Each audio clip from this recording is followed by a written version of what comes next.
Carrier is in a very precarious position right now. This is not how you want to try to form a cage,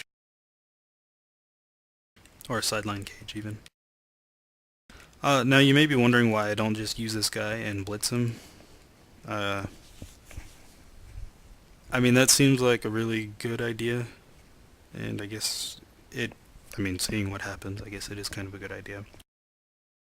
But all I really need to do is put pressure on the ball. And so like now if you look, the pressure is pretty powerful. Like he has to knock this guy away. Although this is kind of a dangerous position for my blitzer here. And there is Bob still refusing to get casualty. Come on, Bob, hit harder. Because say like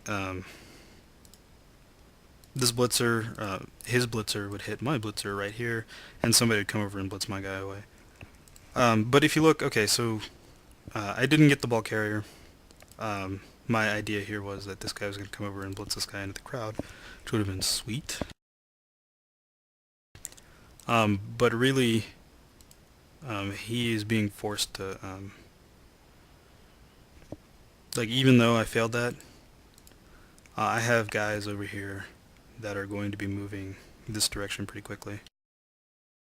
He really has to move the ball towards the end zone and guard with whoever he can.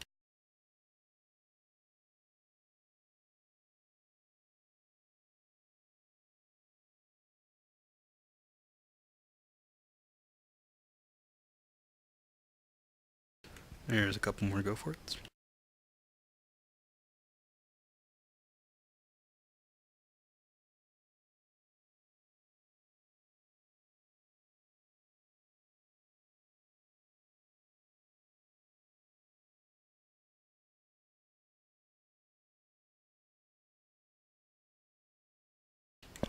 There's a go for it with a failure.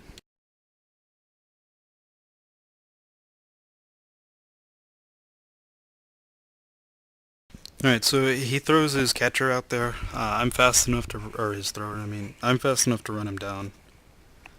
Oh, he did fail, okay. Yeah, he failed his Dauntless. That's the only time it happens this game. But it's a pretty crucial time. Alright, so again, I'm not really worried about his runner out here. I send a guy back there to force him to score, as you will see momentarily, maybe.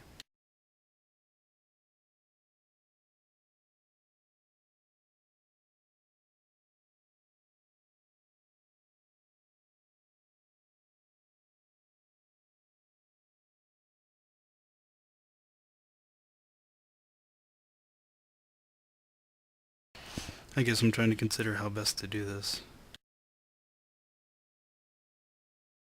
That was dumb.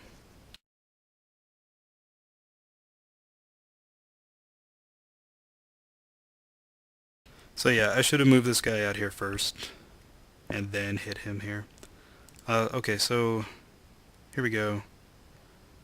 This is a good way to put pressure on the ball. This is not directly putting pressure on the ball, obviously. But if you look, so I hit here, and I roll an attacker down, so I have to re-roll it.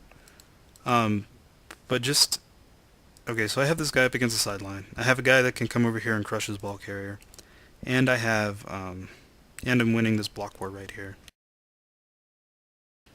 So if he doesn't score, he can potentially lose this blitzer to the sideline. And then two players are going to come up and kill his ball carrier.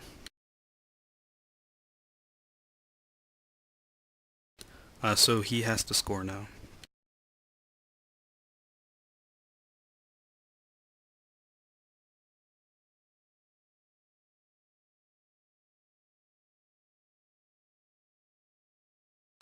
This surprises me a little. I don't know why he does this.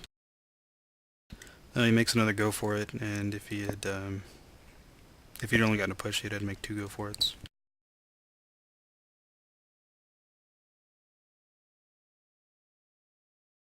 There's block coming into play. It's pretty awesome stuff.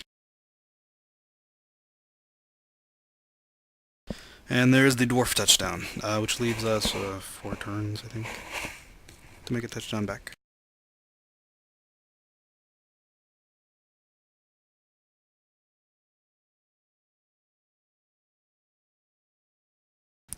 And Claxby is still asleep, and both of his players wake up.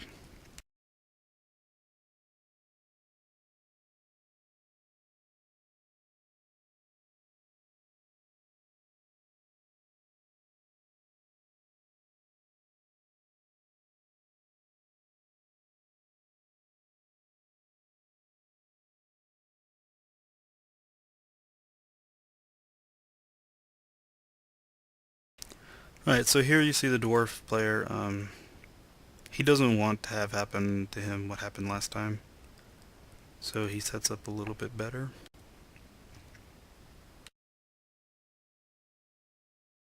I think.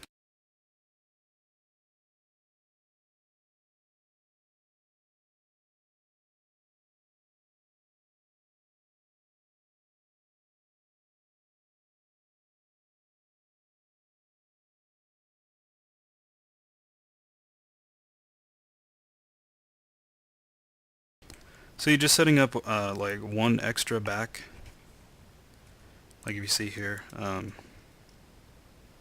Like that stops my attempts at doing that just rushing play, just like running up the field, movement 8.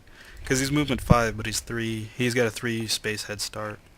And I don't have any rerolls, so I mean I can't rely on effectively outrunning all of his players. So what I do this time, since I can't outrun his players, I try to remove these players from play. Since they're only movement 4, they're kind of trapped on this side of the field. It'll take them it'll take this one 2 turns to get across, and it'll take this one 3 turns to get across. Something I don't account for though is their skills. This guy has